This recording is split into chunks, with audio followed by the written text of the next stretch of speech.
Jessica Wilson, and you're listening to Making It Awkward. Welcome back to the show. On today's episode, I'll be talking to two queer parents about formula feeding, the stigma around it, and their thoughts about infant formula being an ultra-processed food. We chatted about reciprocal IVF and surrogacy, and the three of us discussed last week's episode with Dr. Robert Lustig and how it impacts their parenting, if at all. But first, some quick updates about last week's show and my deep dive into ultra-processed foods. Thanks to everyone who has emailed feedback on my interview with Dr. Lustig. If you'd like to share your feedback, you can send an email or voice memo with your thoughts to makingitawkwardpod@gmail.com for discussion in part 2 of the episode next week. And for my food. Last Friday, I sent a text to a couple of friends that said, "Hear me out. Is it possible that I'm less hungry, less tired, and have been more active without thinking about it, per my Apple Watch, because I'm eating enough food this month rather than being too fucking lazy to cook and only eating a can of chickpeas, maybe some rice, and avocado for lunch?" So far, I'm less hungry. These past 3 weeks have been very atypical for me. There were 2 days that it wasn't until 4 p.m. when I realized I'd worked through lunch. And that's never happened before. Historically, if I've had to work through lunch, I've been an anxious mess by 2 p.m., perseverating about when I'll be able to eat again.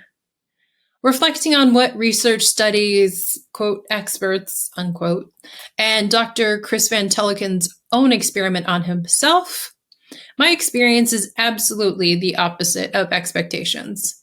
This month of eating mostly ultra-processed foods gets a 10 out of 10 so far. We'll see how the rest of the month goes. And now, on to the interview with Natalie and Kent.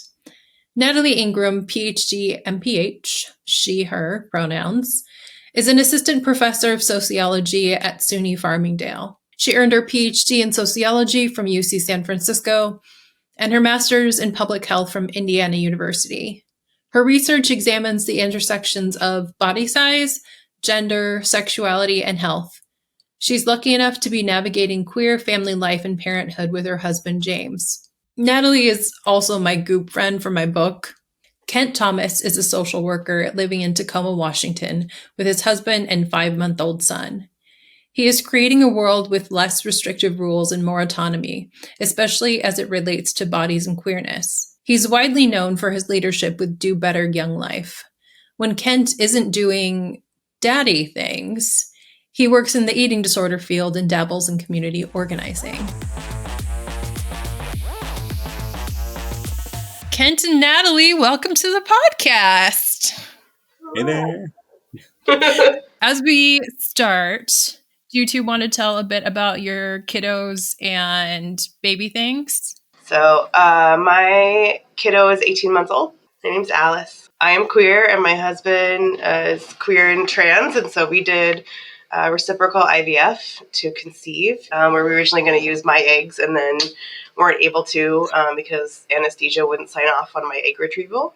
After having some fat phobia issues in the fertility industry, so we luckily we have 2 sets of ovaries in my marriage, and so my husband was willing to go through the retrieval process and was like a rock star egg producer. So we started trying to get pregnant in 2020, and Alice was born in 2022. So we got pregnant in 2021. I had a mostly uneventful pregnancy, but it was pretty medicalized. I ended up being induced a little early anyway from low amniotic fluid, and so it wasn't like an emergency C-section. I had been in labor for 24 hours, and then we ended up doing the C-section. But I had a really bad reaction to some medication during the C-section. So I didn't have skin to skin with her. And then it's the time when, it starts to signal your body to produce colostrum, breast milk. And she was with my husband for those first couple hours while I got anti-nausea medications. I had fully planned to do breastfeeding. That was one of my goals, as was a vaginal birth. So that one went out the window. And she had a little bit of jaundice, so she was sleepy. And we just never quite got latching down because she was so sleepy. It was too much work for her. And we saw lactation consultants in the hospital. We saw lactation consultants after we got home because it was really important to me to try to get breastfeeding established. It was a really tumultuous, upsetting process. And I think we tried triple feeding, which is where you try to get them to latch and then you give them some like pumped milk and or formula. It's like ways to try to encourage breastfeeding. I think we tried that really for the first like 6 or 8 weeks. And then our lactation consultant basically said, like, if we don't get them a good latch within the first like 6 weeks, it's probably not going to happen. Even though I knew intellectually all those messages around like breast is best, even though I knew fed is best is also this other line for babies, I still had huge internalized gendered messages for like what it meant for me to be like a good mom, and like breastfeeding is the best thing I could be doing, and that like this is how you bond with your baby and all those messages, right? And so I think the emotional heart like challenge for me when I wasn't able to do it is I am failing as a mom because I can't do this. Like that was the overwhelming feeling, and that formula feels like a failure, even though I was hearing, obviously my husband was like, no, and so then we were supplementing with formula the whole time.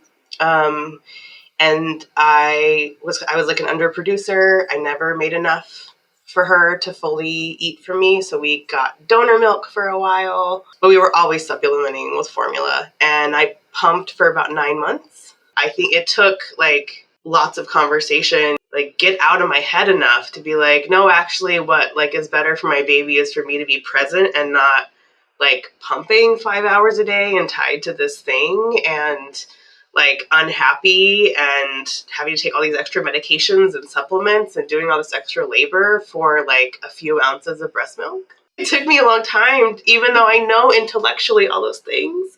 But she was basically like, I'm going to say 75% formula fed, 25% breastfed. I just was always a low producer. I tried 2 different medications to produce more breast milk. The first one gave me suicidal ideation, so I had to stop.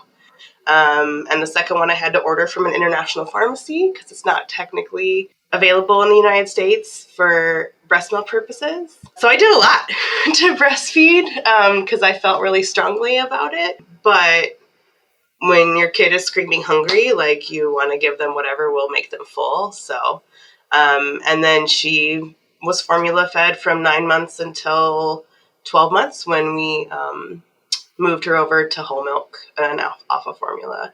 And all of that was happening in 2022 during the formula shortage and recalls.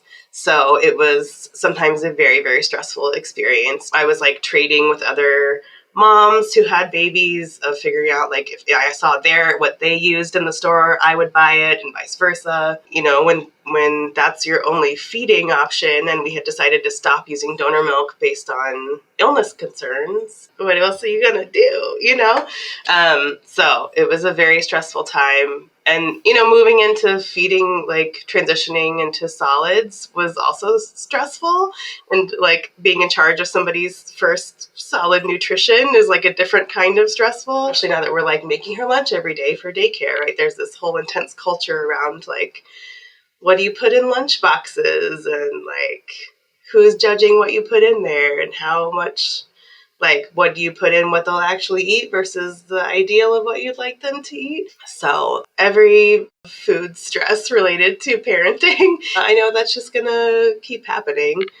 That was the not very short version of my feeding journey so far with an 18-month-old. I really appreciate all that. And I will just add that I missed a lot of that as a close friend. So, man, parenting is busy.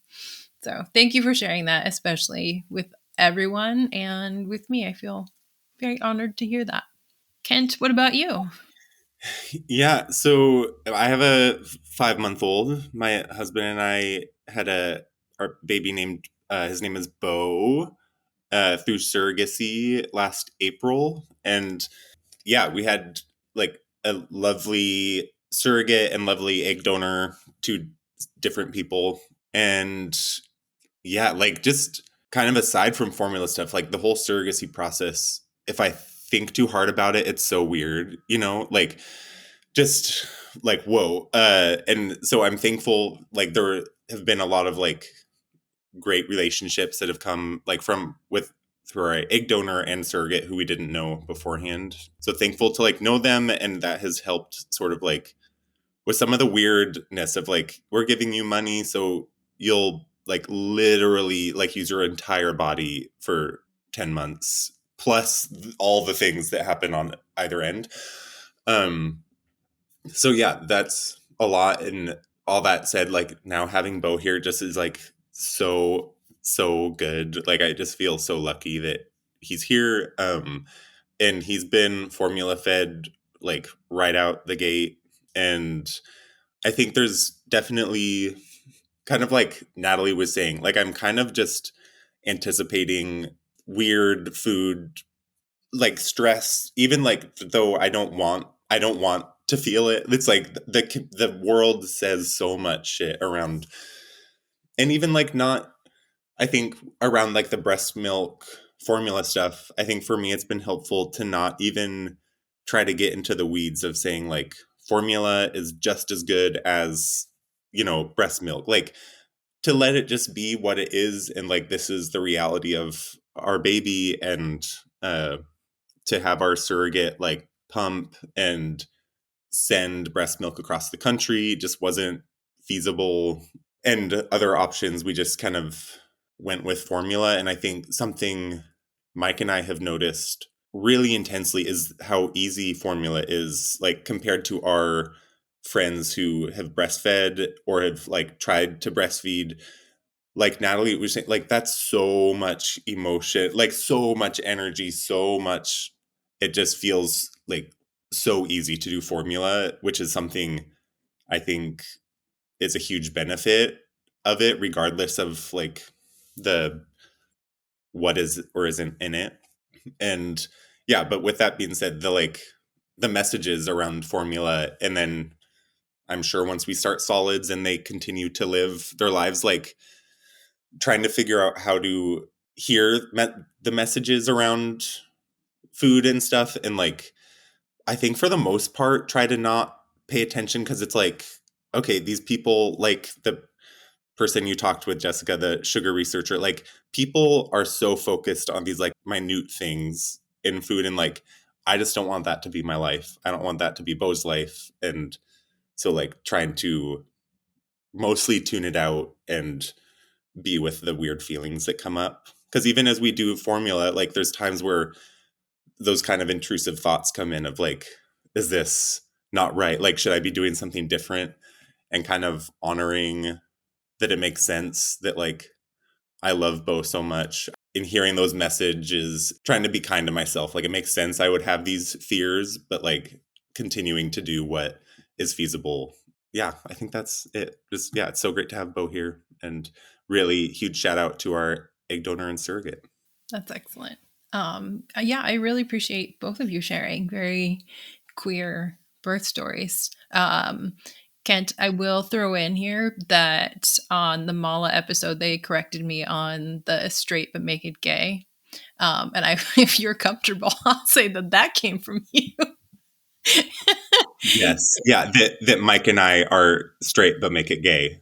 That kind of thing. Yeah. Yes, we're very much like, we are the perfect poster child. Like my parents growing up, like they're Christian, like we grew up very Christian. Like we are gold star for them as far as like the gay kids. Like it's just, we're exactly what they thought, but just plug in a husband instead of a wife.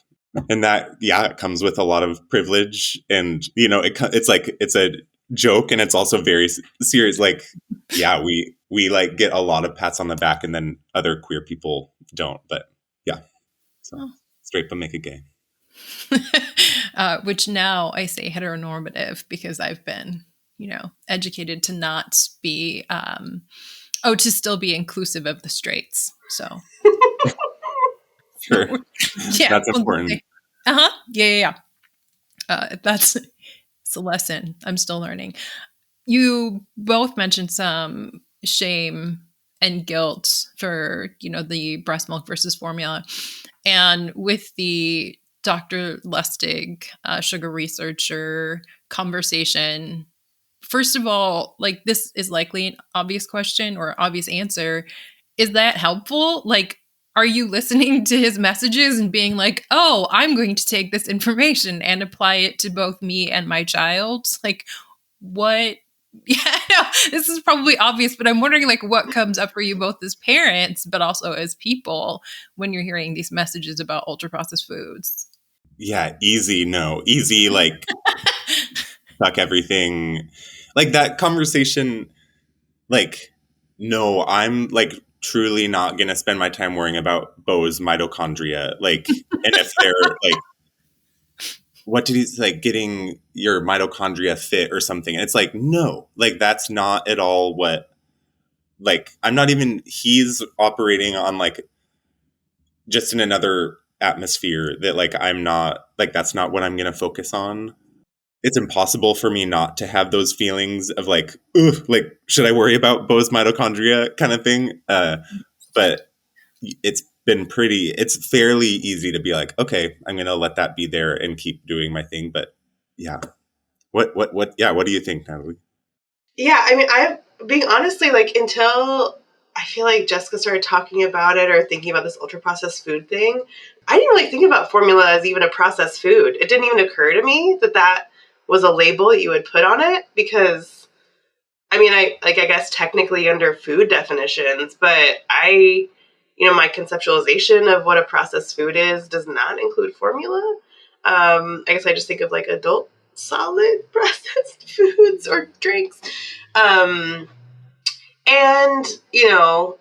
I'm a sociologist who does fat studies and has done, like, critical obesity research for the last 15 years. So I'm going to say that on the spectrum of how I feel about food, Dr. Lustig and I are on very opposite ends of the spectrum with regards to our feelings about, probably literally everything. I mean, I think we both agree about the material reality of mitochondria, but beyond that, I don't know that we have a lot of agreement in our perspectives on food and health. But I don't have a medical degree, so he would probably dismiss all of my professional expertise on the subject. So I do have a master's in public health, which sometimes does lend doctors and researchers, they, like, sometimes give me, like, 30 more seconds than they might normally, because I have public health training. So sometimes that gets me into some spaces or conversations and gets a little more respect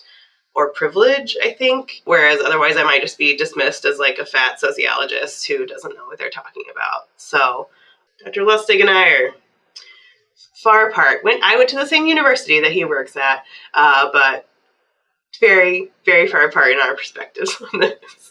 The Venn diagram is 2 circles. Yeah. Yeah.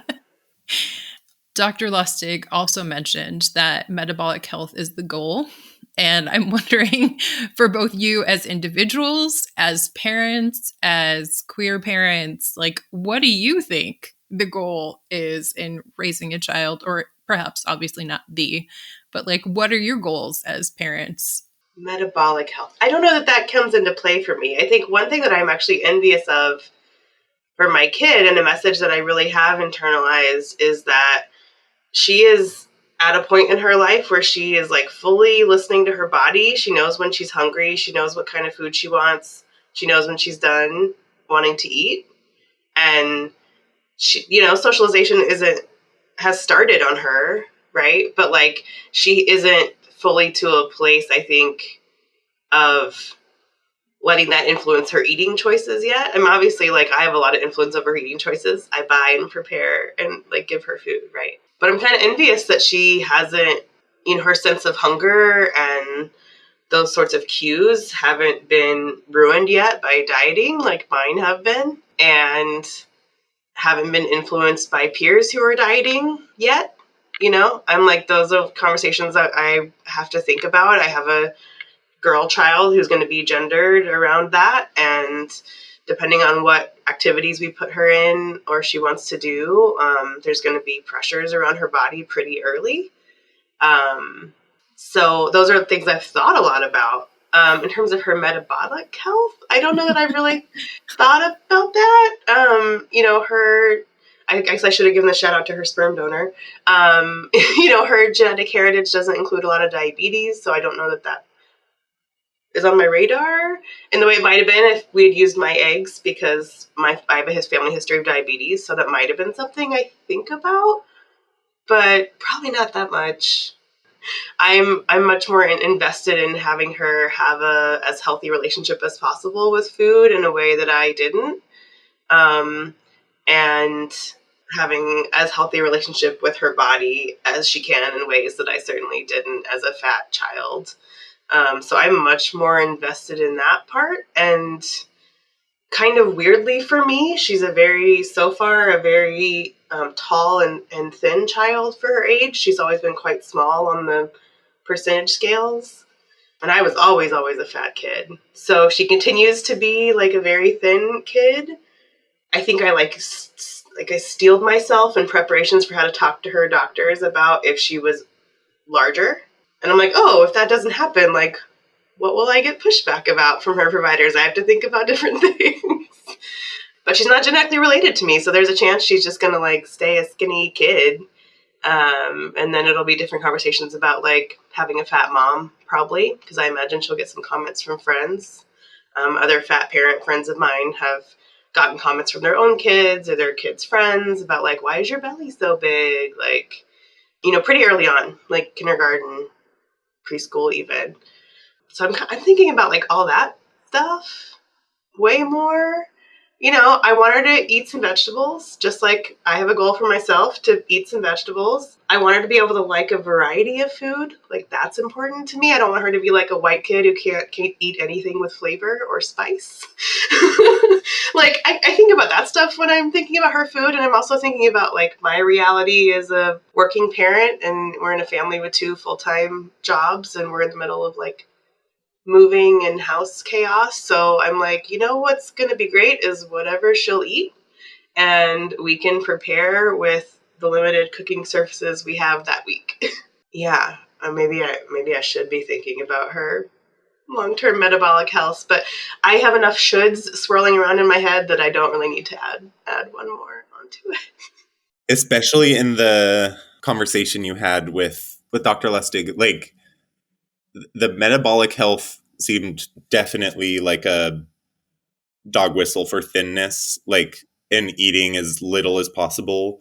It's like the things he was talking about, like toxins that are released that make you eat more, or like it was just clearly like his goal is for you to eat as little as possible and to be thin. And, like, that's not at all what I want my kid's life to be about. And to the extent that, like, was in my own experience with an eating disorder, like, that has been a part of my life in my process. Like, I know how isolating that is from myself and from the world around me. So, like, yeah, I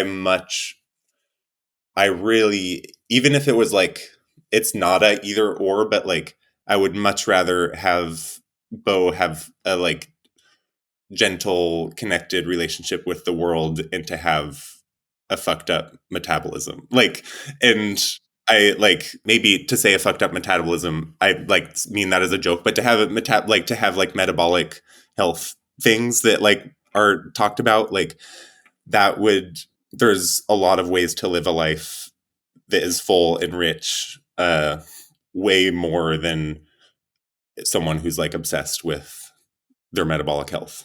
Yeah, I think goals I think about with Bo are, like, the connectedness, like, his relationship with, like, can he be at a birthday party and not be afraid of things? Can he, like, be at our house and not be afraid of eating things, or, like, not, like, I think, and for me, that's doing a lot of my own internal work of, like, in my continued recovery, like, knowing that those thoughts that I continually, like, am working on within myself, they'll show up with Bo for sure. And, like, how just, like, my own goal for myself, like, honoring those thoughts, letting them be there, but continuing to live my life, like, more towards my values and connection, hoping to do that with Bo. And my husband, thankfully, doesn't have a history of eating disorder stuff. So he's very helpful both for me and for like with kid stuff. Like if I get too in the weeds, I know he'll be like, snap out of it. Like that this is bullshit. But yeah, the Lustig, Dr. Lustig stuff, like really like the way my eating disorder manifested, like it was a lot of that language stuff. So I think it was a pretty challenging thing to listen to. Like it wasn't my favorite. And I think kind of like I mentioned before, what I found most helpful is not to argue against his things and not to like have my okayness based in him being fully wrong and me being fully right. But like knowing like there's different value systems in the world and I want to live one that feels connected to my what I hope for my life. And if that means less metabolic health or less amount of life for me or Bo, like that is going to be a part of the reality, I guess. But yeah, so that's what came up for me in that conversation. And short answer, it wasn't worth my time. I loved that you were doing it. I loved that like it was your podcast. I love that you're doing that, Jessica. And it, like he was a waste of my ear space. Not because he's like a bad person, just because it's not my vibe. I love how nice you are that you qualify this and say that it's not because he was a bad person. I like that that's important for you to say on the record. I think it's always important for me. Like, I mean, I think maybe it's my internal, like my gut reaction is to sometimes be like, they're bad, I'm good. They're wrong, I'm right. And like, who is that going to help? But then there are things like, yeah, he is wrong though. Like, yeah, then that's the part of me like, he's contributing to a lot of shit in the world and fuck that. So. Yeah. I think I don't know him personally, so I can't speak to him as an individual person, right? But he does wield a lot of power in like medical and public health spaces, and I do think he has contributed to bad social policies that are harming people, like soda taxes and things. So I feel really comfortable saying that those things are harmful, and he might be a nice, respectful person to talk to, but I don't, not on board with the message and then the outcomes of that. Yeah, we've headed in that direction. Do you two want to say more about the intersections between all of this and race, class, but also parenting?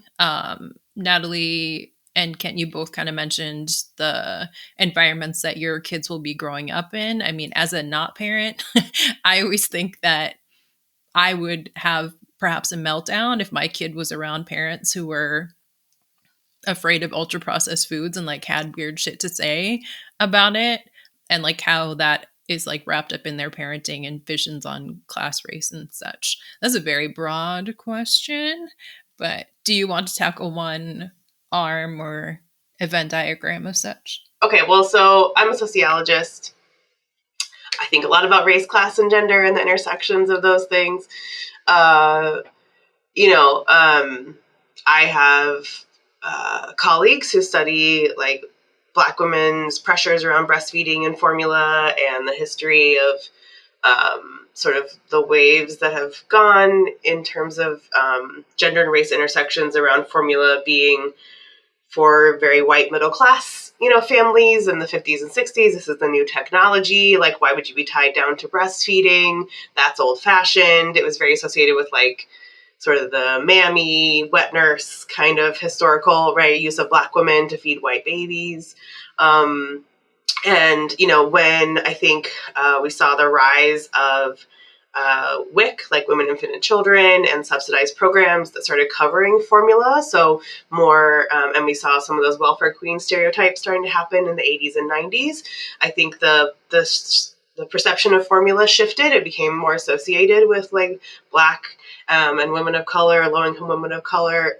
So it started to get devalued. So we started to see the wave down of like, oh, breastfeeding is better. It's more natural, right?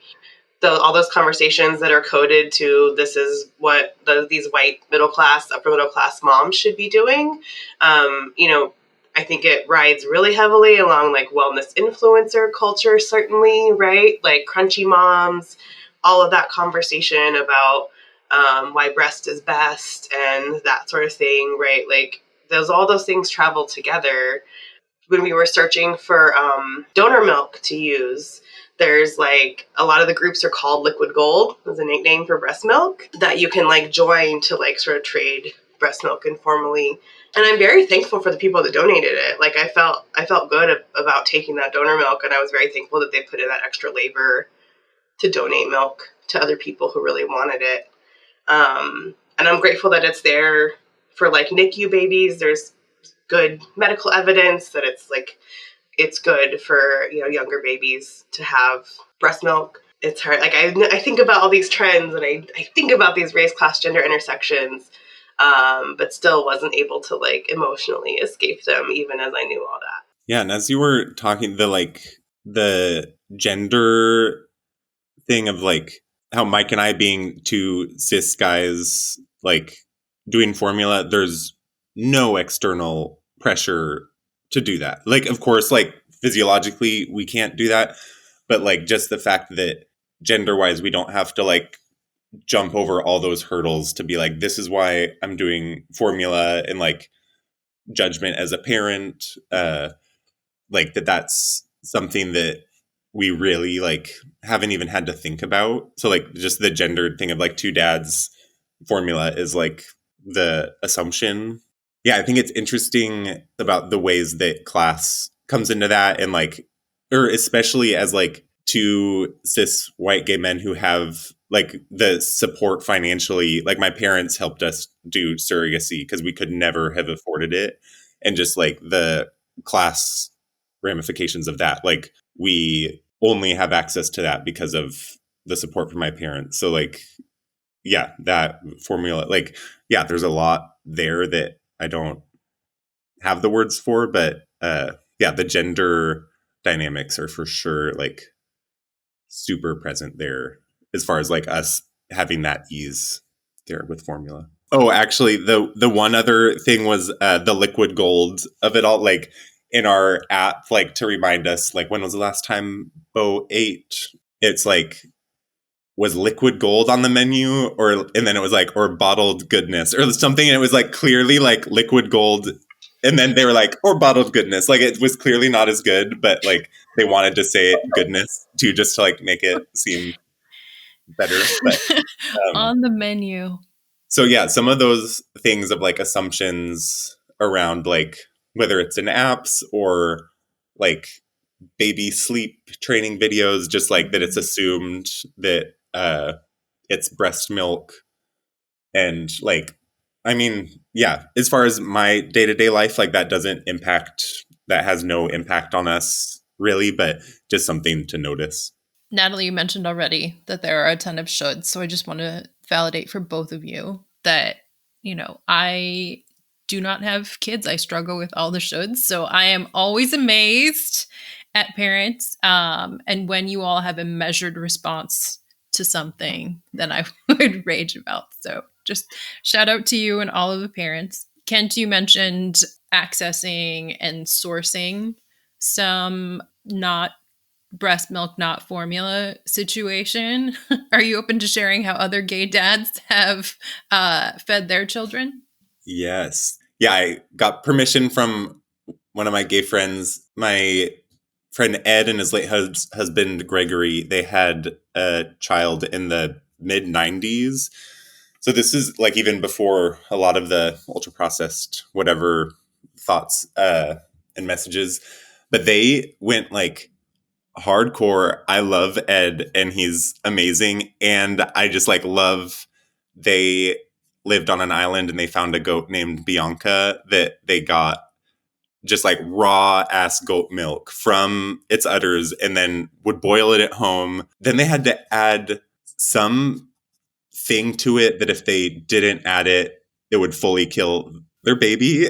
And so there was some risk and a ton of labor, and like just all that to say that they had the ability to do that. And I like personally to them, I'm not giving them shade at all. It's just like there's a class thing there of like having access to a goat, having like time to do that, and like the resources that are like fully within their rights, and like that was meaningful to them.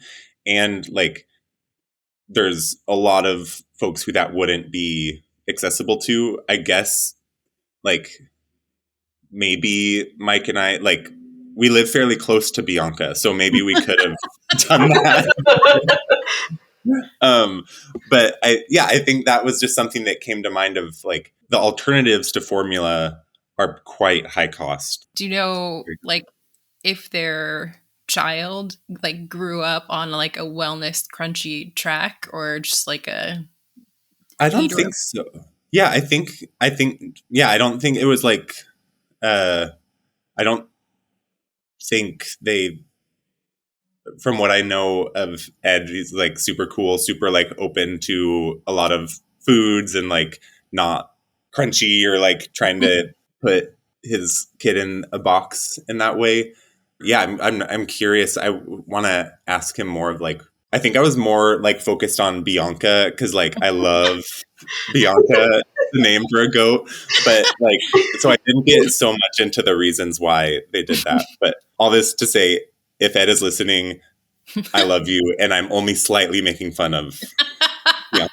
This is so intense. You know, it's funny, but also like during the formula shortage, there was a lot of conversation in moms groups on Facebook that I was seeing, and on Instagram to some extent, about like, okay, like literally what do we do?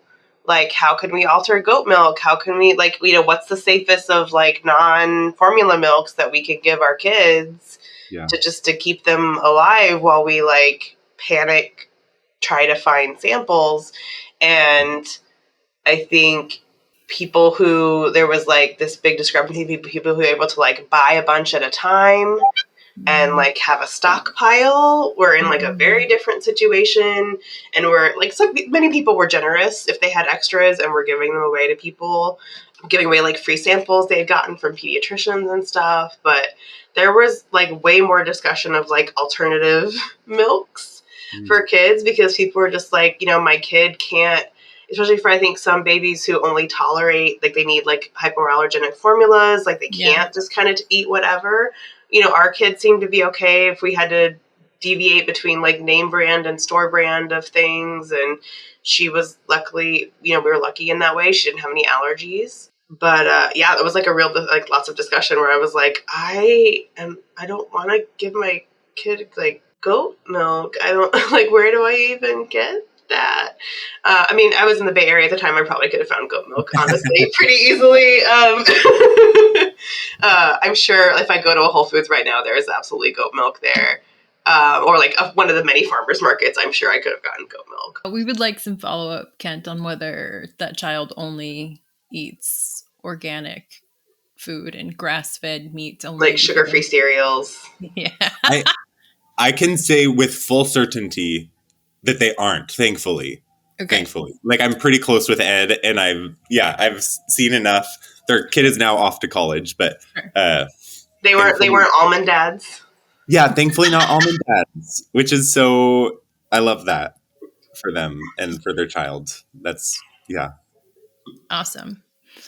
All right. I will wrap up this parent conversation with my deepest gratitude for your both. Being a parent is hard, and then I don't know how it is talking about all this vulnerable stuff, but I really just want to appreciate you both. Oh, thank you, Jessica. Yeah, thanks for the conversation. Thanks for having us. Many thanks to Natalie and Kent for their vulnerability and willingness to share their experiences on the show. If you've loved listening to these episodes as much as I've loved making them, it would help us gain traction in the podcast landscape if you rate and review the show. Thanks so much in advance. Until next time, make it awkward. Making It Awkward is hosted by me, Jessica Wilson. The show was sponsored by Sacramento Outboard Services. It was edited and mixed by Jen Jacobs.